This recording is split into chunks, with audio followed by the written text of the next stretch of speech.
reviews, discussions, and theories about films in horror, sci-fi, and genre. This is the Horror Deconstruction.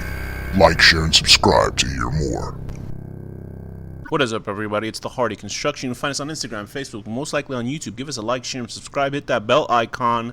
I'm your host, Komp, for the solo deconstruction for the film we are talking about today, Bloody Hell, 2022. A man with a mysterious past flees the country to escape his own personal hell, only to arrive somewhere much, much worse.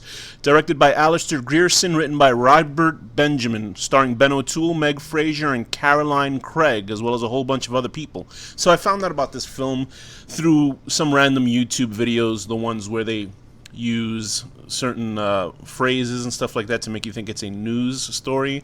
It says, man is abducted by crazy family and they find out he's crazier. So I guess it was one of all those spoiler reviews that doubles as a review film, but doubles as fake headlines and, something just so you can click on the link and find out if it's a true story or not. So Bloody Hell is on Shudder. And it's a pretty fun, interesting little slickly animated bro version of You're Next.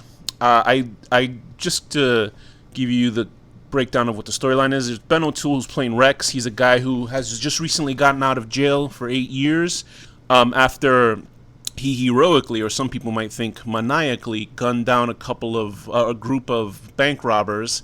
After he was visiting his crush. I don't know if it was his girl. I assume it was his girlfriend. He was waiting online to see her. These bank robbers came in. He kills all of them systematically, almost, I guess, like I said before, a little maniacally, because he goes out of his way to kill them after they've surrendered. So that's one point for people to be thinking that he probably has an issue. And he does have several issues.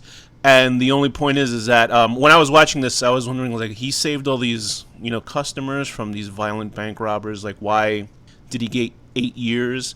And I was like, that's bogus, because people get away with less over in the U.S. and they shoot anybody and they get away with it and it's fine. But I think that the answer actually cleared up and made sense. So I was like, okay. For the longest time I wasn't buying it. But there's a point when he is going to kill the last bank robber who has his girlfriend in as a hostage. And as he shoots him, he waits. He takes his whole time, and he knows he's gonna kill this guy. He shoots him. The guy's gun goes off and shoots a woman who's hiding in one of the closets in the bank.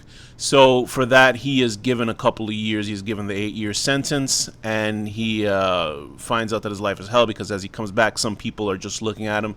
He feels like he's a pariah in society, because most people are either slickly divided as whether he's a hero or a villain. Leave that up to you what you think. He decides to, while he was in prison, he did a little spitball technique to spit on a map and let fate take its way with him, where he was going to take his long extended vacation just to get away from the headlines and the people staring at him all the time, either calling him a hero or most likely a villain. He ends up in Finland, and he runs afoul of some weird people, because at the very beginning of the film we did see this young girl who's trying to escape a group of people, some of them masked, some of them not. They drag her back, and that's basically a traditional slasher setup.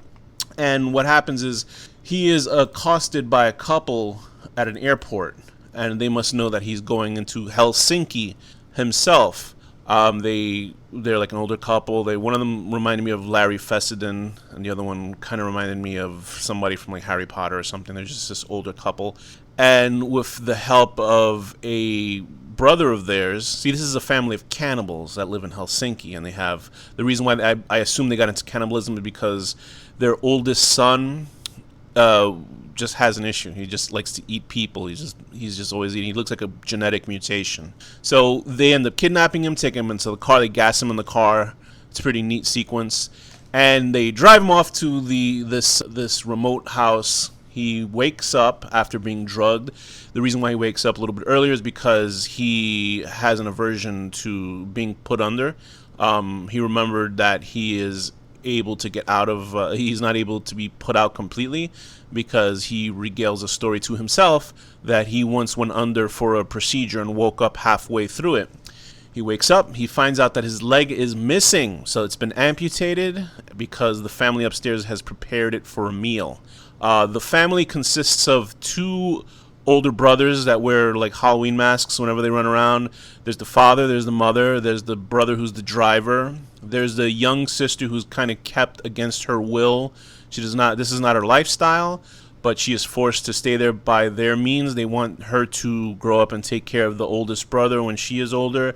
And then there's like a little brother who I believe is, obviously is the youngest of the family, and those two seem to be the most vulnerable.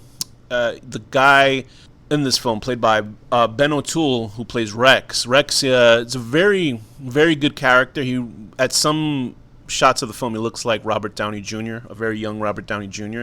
He's a very charismatic lead, very funny, good comic timing. This is a film that has that sort of slick comic sense to it. It might not be for everybody, but there was a joke that was a title card joke that made me actually laugh out loud, and I rarely do that with films, but I thought it was pretty clever. It's a very clever film. It is going through that. It is sort of a parody of the kind of Texas Chainsaw Massacre thing. And it is a brotastic version of, like I said, You're Next, which is a person who is getting revenge on these psychopaths. So not revenge, but necessarily someone who can take care of themselves in this situation. Another film that's like that, if you want to check it out, is called No One Lives by Ryuhei Kitamura, which is basically a slasher film that has a good twist surprise in it about vengeance and revenge and, a couple of killers picking on the wrong person. So go check out that movie. It's a good director, good film. Film is actually really well done. I think Ben O'Toole is such a really standout lead, and the movie is so much better because of him in it. He has dual roles in this film. Since Rex, we see, is a little bit off since he did that sadistic killing of those bank robbers. Some people might say it's justified. I might agree.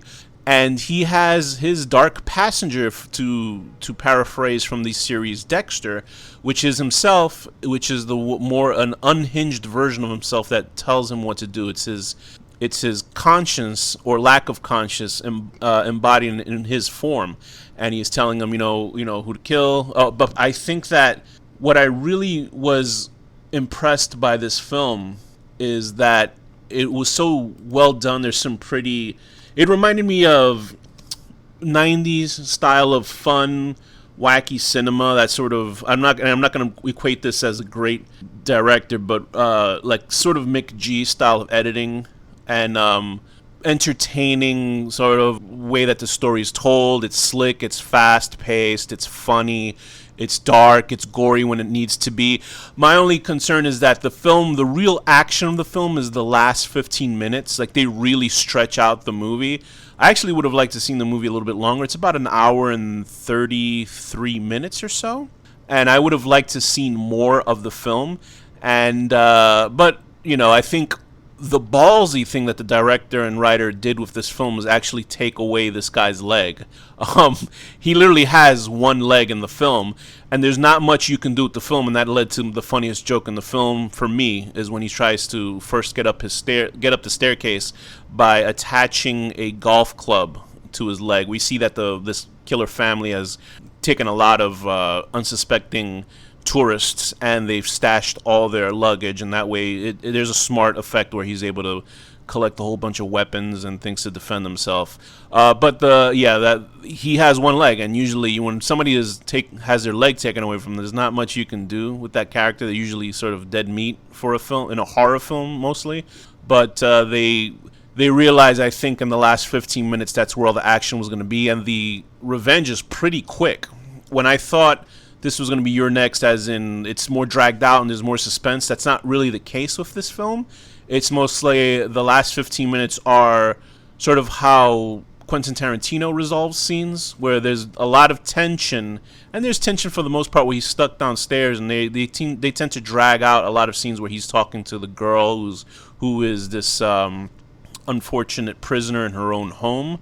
She's really good. She is played by, let me see, Meg Fraser. She's playing Alia. She's very good. They had some couple of funny jokes of her pronunciations of English, which is stuff that I have an issue with, and the main character actually corrects her twice, and it's such an asinine small thing that he does that it's so annoying, but it's funny because she's annoyed him, and what he does is pretty much annoying because it's just like, you can't, it's not her first language. So yeah, I thought it was pretty clever and pretty interesting that he had only one leg and he had to survive the rest of the film. And I was a little bit disappointed at how quick everybody was killed off. but I thought that it works. It makes sense for the situation that he's in. You can't have an action film with a guy with one leg unless he has a prosthesis. I was almost expecting him to find a prosthetic leg inside one of the cases, but that would have been way too lucky.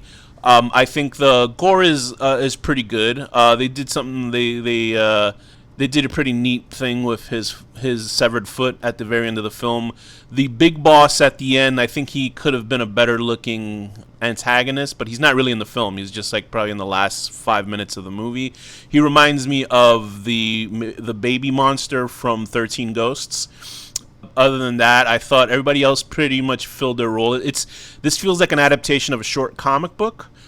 So this is a total yes to check it out. I thought it was fun. It was fast. It was quick. It was entertaining.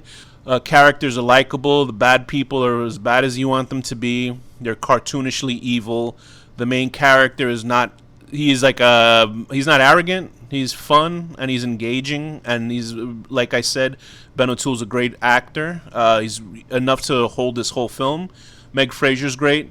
Rex's interactions with himself are fun. It's good dialogue. It's snappy dialogue. It's clean. Everybody else in the film does their job, and I thought that the direction was competent. It was slick, and it's a pretty good film to just check out if you want to see it on Shudder. So I would totally give this film a 7 out of 10. It's an entertaining film. It's a 7 out of 10 using your foot as the final weapon. And with that, this has been the Horror Deconstruction.